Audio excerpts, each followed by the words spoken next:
Shida zenye unapitia haitakuwa chanzo yako ya kuacha Mungu. Probleme zenye unapitia haitakuwa chanzo ama rezo ya kutia kiumwache Mungu. Maisha yenye unapitia haitakuwa rezo ya kutia kiumwache Mungu. Lakini shida yenye unapitia asipate kuwa chanzo ya wewe kusogelea Mungu. Kwa sababu unapopitia shida kila mara unawaza Mungu anakuacha, unawaza mambo mengi juu ya Mungu, unapata hata kasherani juu ya Mungu. Lakini nataka nikuambie, Mungu anakupenda katika hali haya yote. Mungu yeko kwa upande wako usiku kama mchana. Mungu hata kuacha kwa sababu ni Mungu wako ambaye alikuahidi kukulinda usiku kama mchana. Alo, shida na difficulties zenye unapitia isikuwe chanzo ya wewe kumwacha Mungu. Lakini shida ambayo wewe unapitia ikusogeleze pembeni ya Mungu. Mwanamke mwenye anapitia shida ndani ya unyumba, hachake unyumba.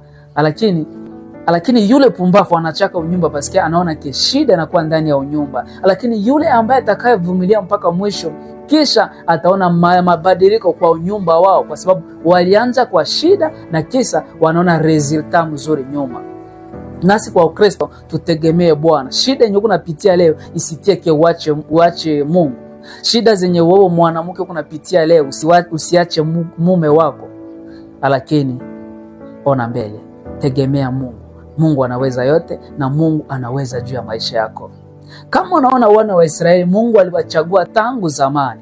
Walizalika ndani ya mateso kwa utumwa, Mungu akawapitiza ndani ya shida, wakapita kwa jangwa kwenda kwenye destination yao, kwenda kwa mji wa Kanana kwenye Mungu aliwaandalia. Saa zingine wewe vile umezalika ndani ya shida, wewe vile unapatikana ndani ya njia, uko tu ndani ya njia, lakini nataka nikwambie Mungu ana mpango mzuri juu ya maisha yako. Mungu hata kuacha. Mungu hajaacha wana wa Israeli. Mpaka leo Mungu anapigania wana wa Israeli.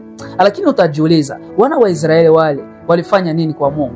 Mpaka leo vita vinaendelea. Tangu wana wa Israeli wazalike na mpaka sasa niko nakuambia wako ndani ya vita, wako ndani ya shida. Leo unasikia Israeli na wapi huko vita. Kwa sababu ya nini? Mungu aliwachagua tangu zamani. Na wewe Mungu anakupenda. Na kama unapitia shida usiogope, kwa sababu Mungu yuko kwa upande wako. Mungu hata kuacha. Mungu yuko kwa upande wako. Mungu anakujua sawa wana Israeli. Wana wa Israeli ni taifa chaguliwa la Mungu ambaye Mungu alichagua tangu zamani. Na mpaka leo hii Israeli inakuwa ndani ya vita. Wana wa Israeli wanavitanishwa usiku kama mchana. Na saa zingine wewe vile unavitanishwa